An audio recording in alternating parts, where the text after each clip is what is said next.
Hello दोस्तों, नमस्कार। मैं अपना ये प्रोजेक्ट दिखा रहा हूँ जो लखनऊ में पूर्वांचल एक्सप्रेसवे पे चल रहा है और जो लखनऊ का पहला टोल प्लाजा पड़ता है उसी के पास में अपना प्रोजेक्ट है।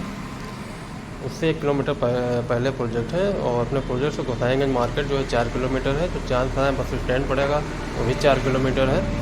शहीद पता आपका 12 किलोमीटर है।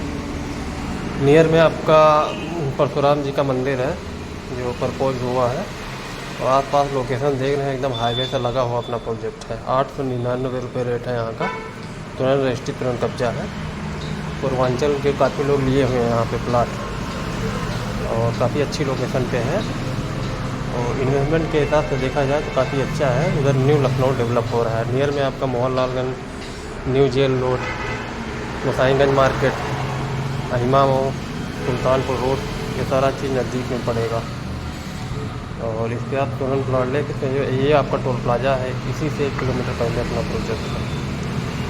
काफ़ी अच्छी लोकेशन पे है, तुरंत कब्जा है।